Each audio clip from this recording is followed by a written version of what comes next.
Welcome back to another episode of the Pursuit of Progress podcast.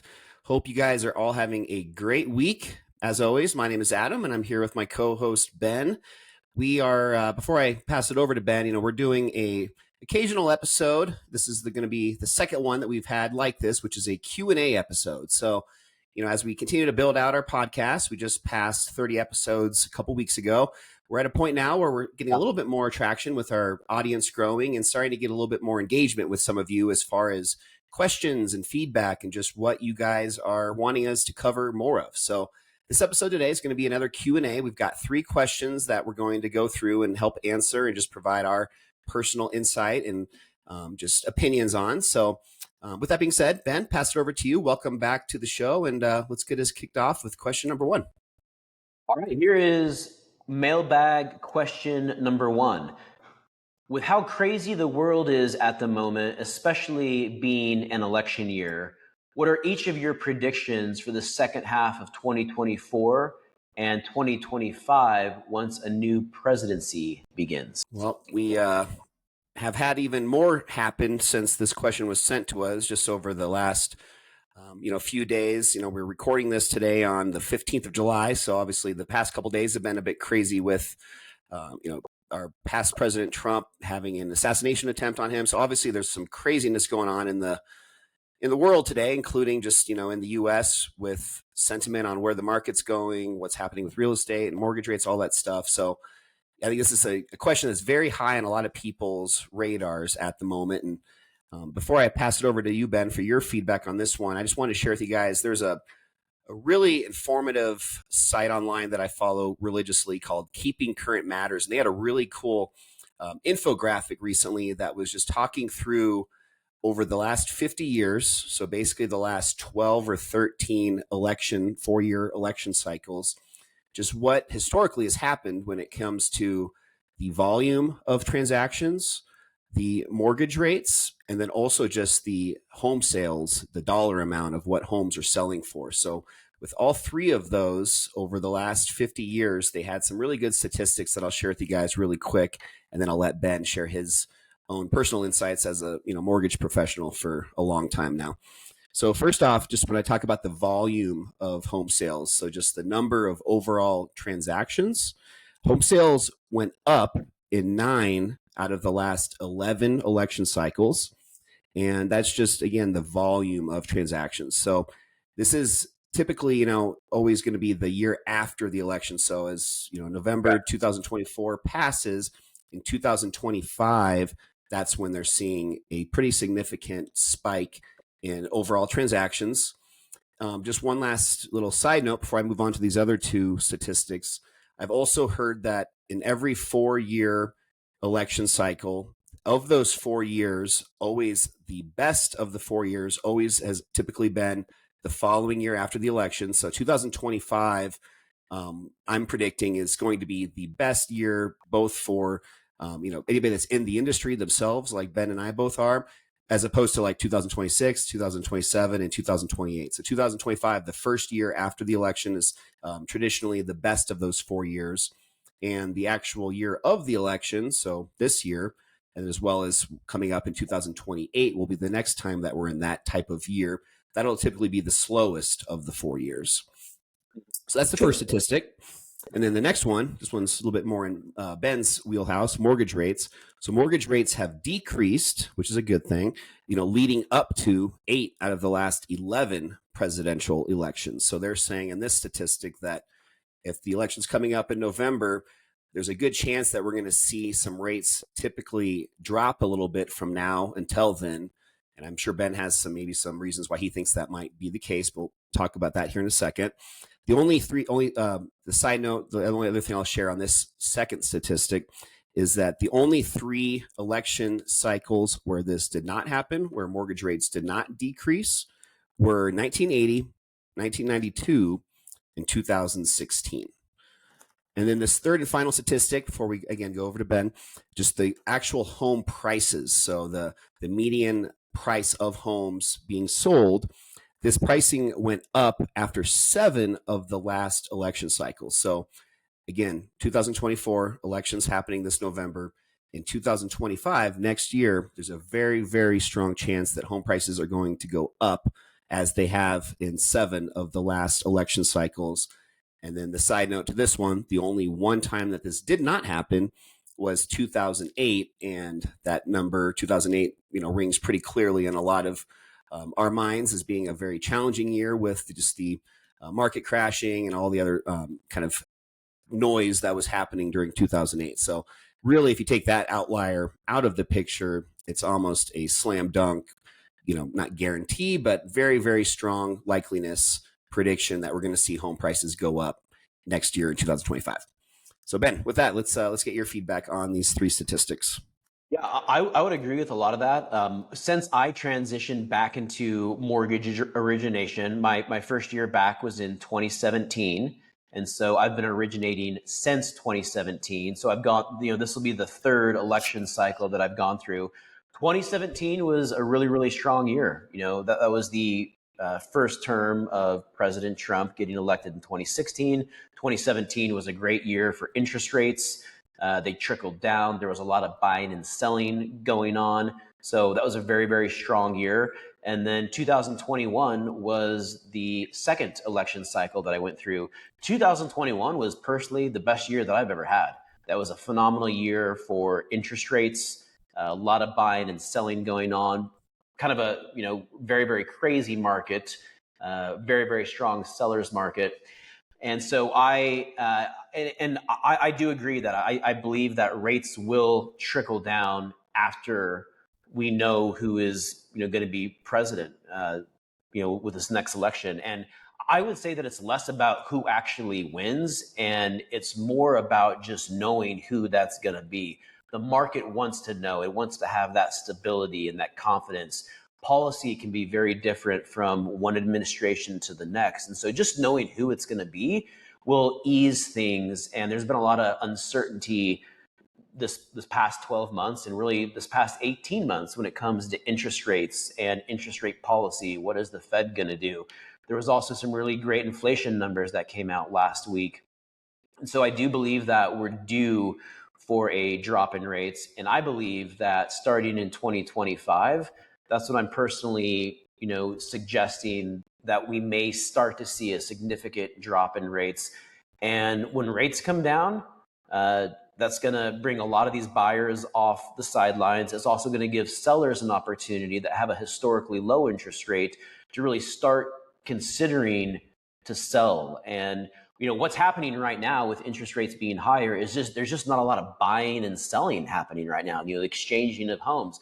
I read an article from Redfin from May of 2024, so just about 45 days ago, that May of this year was the 3rd slowest month ever as far as buying and selling that's happened. And that also goes to your point about us being in an election year. So I do think that rates will come down, and I also think that's going to spur a lot more activity. I think buying and selling will increase. And then, there are still a lot of people out there that think there's going to be some type of crash, and there's going to be a housing crash, and everyone's waiting for the crash. Well, keep in mind that there is still a huge national shortage of homes right now. We don't have enough homes. The national shortage is over 4 million. So we literally don't have enough homes right now to house everyone. The demand is there. So there's not going to be a crash because there's a shortage. We're still building. What happened was, during COVID, builders got really scared. And they got spooked like they did in 2008, where they didn't want to get stuck with all this inventory. They weren't sure what was going to happen. They stopped building. Now we have a big shortage. So I'm not expecting home values to come down. I think it is going to be a very strong market in 2025. I think it's going to be very, very favorable for interest rates, equity growth, and I think the volume of buying and selling is going to increase as well. Yep, I agree with a lot of that. I've had a few friends recently ask me just, where I think we'll be at a year from now or, towards the end of 2025. And I don't know, I just feel like to be somewhat conservative, if we're still hovering around 7% right now, that maybe by the end of the year, especially around that election cycle in November, maybe we get down to like 6.75. And then maybe over the next 12 months, maybe we dip below 6, but I bet it's probably in that 6 to maybe 6.25 range is kind of my humble prediction, which is not anything. Don't have a ton of backing to that, but that's kind of where I'm kind of foreseeing it to go. What would be your prediction if you had to give one for kind of 12 to 16 months from now? Yeah, I certainly think it's possible to dip into the fives. I don't think that's unreasonable. And what's so encouraging about that, even if we went down to the low sixes and into the fives, it just makes it so much easier for someone that has a 3.5% rate. Well, I got 3.5 now, and now I can go get a 5.75 instead of saying, I'm walking away from my 3.5 to get a 7.5.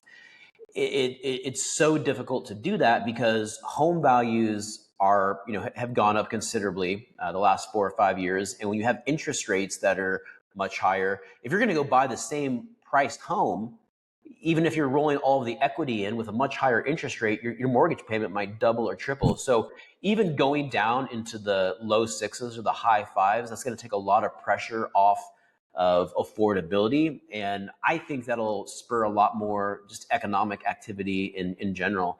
And so that's what I'm believing. That's what I'm hoping for.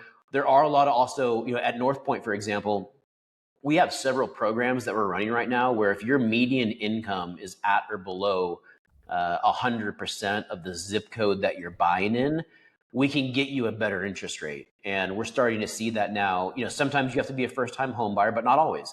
Even if you're not a first-time home buyer, if your income is below the average for the zip code that you're buying in, we're going to have an interest rate that we're going to be able to get you that's significantly lower than the market rate.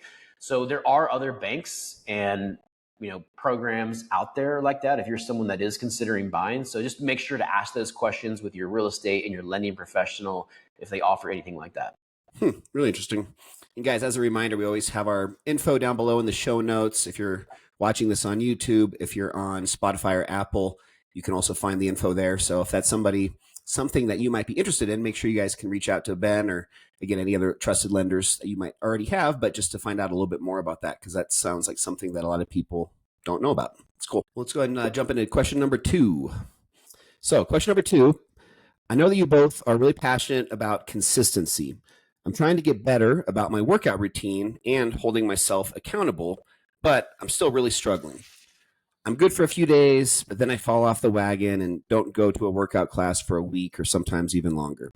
What advice do you have to help me stay more consistent? Yeah, and consistency for me is something that has radically changed my life. And I think you would have a lot of really positive things to say about consistency as well.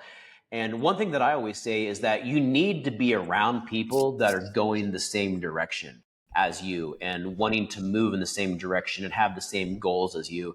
And so if you're someone, for example, that you want to start working out and going to the gym, Adam is my lifting partner, and we get together every morning at 6 a.m. when we're both in town and we work out. Now, this summer I've been doing some traveling, so has he. And when I'm not with him, when I look at every week when I'm in town and have him as an accountability partner, how many times I'm working out per week compared to when he's not in town. When we're together and we're working out, I'll work out 6 days a week. When I'm not with him, I will work out 1 or 2 days a week. And it's not because I don't want to. It's just, I allow all those other little things to come into my life. And, sometimes it's travel. Sometimes, I'm not able to get to the gym, but having the accountability partner and someone that is willing to do the work with you and is on the same path, going down the same journey, that is so freaking important. Yep. Yeah, that was my 2 cents that I was going to share was a lot of what you just covered. The only thing I would add to that is just really understanding that nobody or very few people love getting up at the crack of dawn or when it's still dark out in the morning. It's not something that you need to be an early riser in order to be a morning person and do an early AM workout.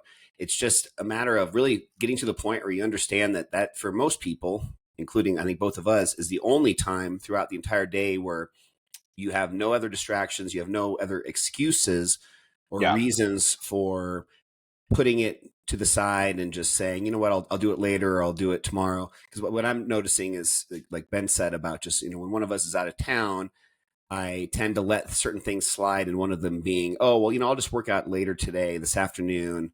I need that extra hour of sleep. There's all these little excuses that go through your head, and 9 times out of 10, if not 10 times out of 10, when you tell yourself that you're just going to do it later, it never gets done. So with the early morning, that would be my suggestion for this listener that sent this question, is just to really understand that even if you don't like getting up in the morning, it may be the secret sauce for you staying more consistent, is just getting that through your mind and understanding that, you need to have a time of day that you stay as a non-negotiable, consistent time, day in and day out. And for me, and I think for most people, it has to be early in the morning. Yeah, and the last thing that I'll add is add a long-term vision as part of the reason why you want to make some of these changes. And when you feel like you're, working towards something, or you have this big goal or this big vision in mind, it could be, a real estate portfolio, personal finance related, going to the gym, it could be losing weight. When you feel like you're making progress and you have something that you're aiming towards,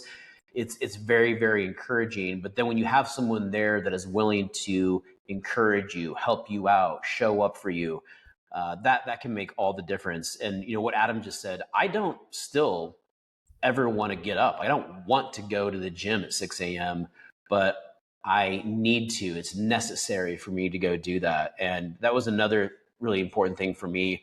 It's not about what I want to do, it's about doing what's important and what needs to get done. And I would urge you guys to kind of take a mental note of the days when you do, and also the days that you don't follow through and do that early morning workout. And just regardless of if you think you're going to be tired for the rest of the day, or all these other, excuses or, assumptions that a lot of times aren't true, just you'd be amazed at just how the day is so much more productive and just rewarding, and you just feel like you accomplish so much more when you do have days that you get up early and win the day with, a small win, like getting up early, going to the gym, and just having a win start your day, as opposed to Yeah. sleeping in and kind of playing defense for half the day just to kind of get back into that, mindset, or that, that consistency. Yeah. Starting your day with a win is huge, and it just makes you feel good about what you're doing, your self-confidence, you're putting your best foot forward. So yeah, go for that and start every day like that. All right, question number 3 here. Mailbag question number 3.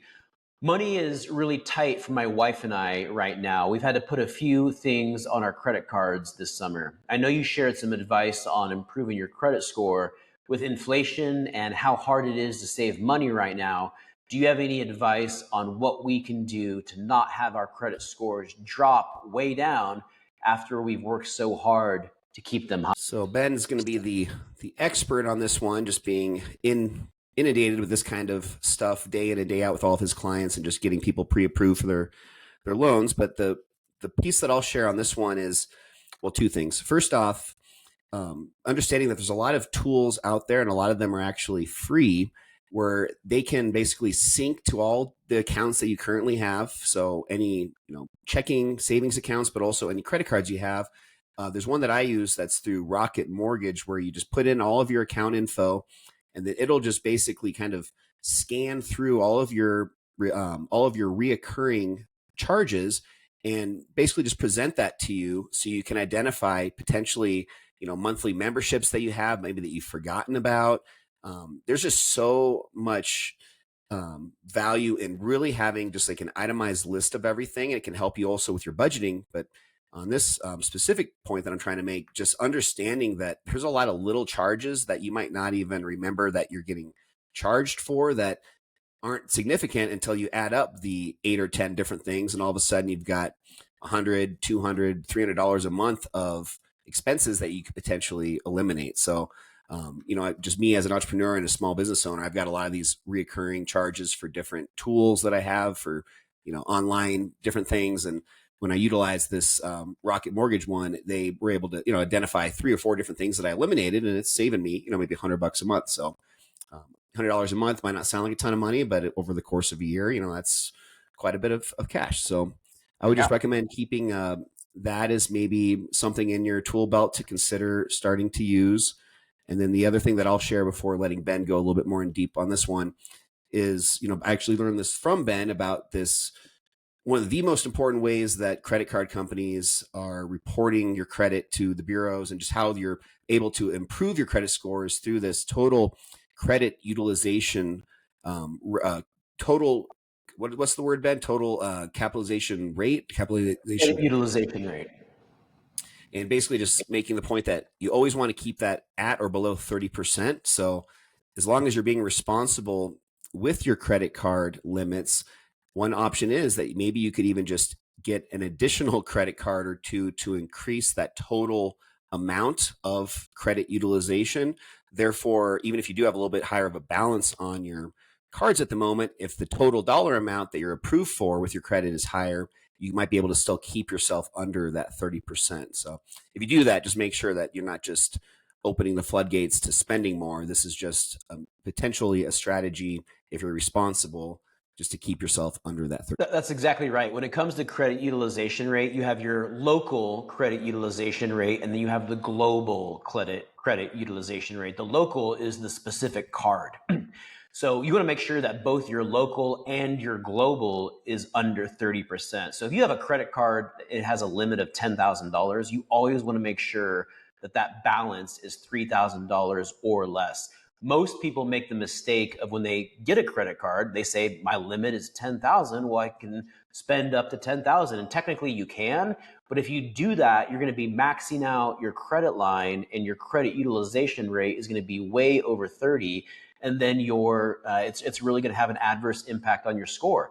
The global credit utilization rate is the average or the total of all of the credit cards that you have. So if you have 5 credit cards and each one has a $10,000 limit, your total available credit is going to be 50,000. So you want to make sure that no card in that case is over $3,000 per card. And then you also want to make sure that your total global credit utilization is $15,000 or less. Sometimes, folks might have one main card that they use, and they'll have a higher balance on that, and then their other cards will have lower balances, but still you want to have a very heightened awareness about each individual card and then all of your cards together. And this is a strategy that I use personally, and this is also something that I recommend to anyone that is a homeowner. If you have equity in your home, you need to have a home equity line of credit. And it's not so you can, have access to all of your home's equity so you can go on vacation or go buy a boat or go buy your dream car. That's not what I'm talking about. What I'm talking about is being prepared for financial life emergencies, life events, any type of job loss, medical event, loss of income. Because when you need the money, a lot of times you're not going to qualify for the credit that you need when you need it. If you lose your job, okay, well, now I need that money. Well, now you're not going to qualify because you don't have any income. Or if you had a health concern and you had to take time off work, you're not going to qualify.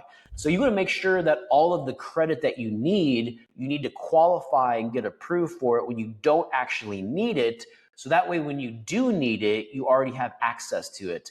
And I'm someone that's, again, I'm not saying that you should, rack up your home equity line of credit and put a bunch of personal expenses on there, because you should not. But if there is a temporary loss of income or you need help paying your bills, at least you have access to that.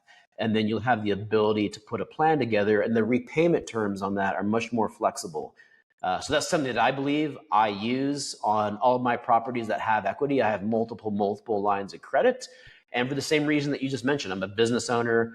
I own real estate. I own a couple of different businesses, and I'm just planning and preparing. I need to be flexible and have access to this stuff. I have my initial plan. I have my plan B. I have my plan C. And so I have all these different layers of financial security. And, I suggest that for everyone. So one question on that credit utilization, that 30%, does a home equity line of credit, does that qualify as credit for when they're pulling that data for your credit score? Because it seems like if it does, then that sure would be an easy way to ensure that you're keeping underneath that 30%. I know you need, like you said, about the local credit utilization rate. So I know that, balancing it between the different accounts, but it just seems like that would be a very easy way for people that do own property right now to just ensure they're keeping under that 30%. Yeah, that's a great question. And most of the time, the answer to that is going to be yes. It does. Sometimes it depends on how the creditor rates it and reviews it on the credit. But technically speaking, a home equity line of credit is a revolving account, just like a credit card. And these other cards, the difference is that there is a piece of collateral, which is the real estate that is backing it up. So most of the time, it's going to be reporting as a revolving line of credit. And you're absolutely right. If you do have a home equity line of credit, for example, if you have a $250,000 home equity line of credit, well, at that point, that's going to be factored into your global credit utilization rate. So that plus your credit cards plus any other lines of credit. And so as long as that is used in a responsible way, just getting the HELOC, even if you do have some credit cards that have some balances, just by getting a HELOC, that will actually improve your score because your global credit utilization rate in that case would improve substantially because now you could have access to $100,000, $200,000 of credit through your HELOC. So with HELOCs, are there any expenses associated with them if you're not using them? Let's just say I have $100,000 home equity line of credit on my home, Yeah. but I don't use it at all. So that $100,000 is totally unused and still just sitting there. And I go a couple years without even touching it. Are hmm there annual fees with the banks or with whoever I'm pulling the home equity line of credit from? Is there any expense outside of what would be an expense if you're actually using some of it and paying that interest on it? Yeah, that's a great question. And that's exactly right. You will only get charged interest on whenever you take a draw. So whenever there's a balance, there will be interest accruing on that balance. But if you have a home equity line of credit and it has a $100,000 limit and there's no balance, you're not going to be paying any interest whatsoever. Most banks and financial institutions will charge some type of annual fee. Usually, though, it's not a significant amount. In my experience, it's usually somewhere in the range of $50 to $100. Again, I have multiple lines of credit through different banks and credit unions. They all charge an annual fee, but it's $50 to $75 on per line of credit. So a great place to start by shopping around for lines of credit. I always recommend credit unions because they are, a lot of their business credit unions is going to be installment loans and then HELOC. So a lot of times they'll have very favorable financing terms, and they might even have some really really interesting financial tools. I have Belco Credit Union that I use, and I know that they're very popular in Colorado, and I think they're on in some other states as well. But on theirs, they actually, if you take a significant draw on your HELOC, you actually have the ability to convert that to a fixed rate loan. So, most HELOCs are going to be variable interest rate, meaning that the interest rate updates every month with the index. But with Belco, for example, you can say, I'm going to take a 50,000 draw, and they'll say, great. Well, you can fix that at this specific interest rates, and then you'll have fixed monthly payments, but then you still have access to the additional equity in your home. So essentially what you're doing is you're taking that line of credit and you have the ability to turn that into 2 or 3 different loans. And then also it's not going to, impact your utilization rate in a negative way from the way that it's going to report on. Hmm. That sounds like a really good strategy. When you mentioned earlier the word installment loan, that's just referring to a fixed rate loan. Yeah, usually an installment loan is a car loan, for example, is an installment loan. So usually installment loans, there is going to be some type of collateral. And in most cases, the term of that is going to be anywhere from 5 to 7 years. So 60 to 84 months. Your longer term fixed rate debt is usually going to come in the form of a mortgage. In most cases, that's usually going to be 20 to 30 years. You'll have that variable, you know, kind of collateralized debt, which would be a HELOC or a home equity loan. Usually, those are going to be in second lien positions. So you would have your first mortgage, and then the home equity loan or home equity line of credit would then be in second lien position. And then you'll also see some things like personal loans. Normally, personal loans are not secure; they're unsecure, so they're going to have higher interest rates most of the time. Also, credit cards. Personal loans usually have a defined term that you're making payments on, so they would be considered installment as well. And then a credit card is considered a revolving account because the balance, the payment, and the access to the line of credit is constantly revolving or changing based on how the card is used. And there's a lot of people out there that say, credit cards are bad and you should never use credit cards. And you have to remember, all of these different products, they are tools. And so if you're using the tool incorrectly, it's not that the tool is bad, it's that your behavior is bad. So, credit cards, if they're used correctly, they can really be used to the individual's advantage. To number one, improve your credit score, to get points. I use for all of my expenses are credit cards. I pay off my balance in full every month. And right now, I have about $7,000 in credit card points that I haven't redeemed. That's just sitting on my credit card. And whenever there's an expense that is going to come up, maybe I need a new AC or I need to get a new fridge for an investment property. What I do is I just go redeem some of those points, and the credit card company is literally paying for some of these capital expenditures that I'm having. And all I'm doing is just using their card. I'm not paying any interest. I'm not paying any annual fees in the credit card. It's about knowing how to play the game. And most people, they don't know how to play the game, or they don't care to learn. And if you're paying interest on credit cards, then you're losing the game. I mean, there's no way that you're going to win that. So you have to know what the rules are. And if you play by the rules and know what the rules are, you can actually come out way ahead. That's great advice.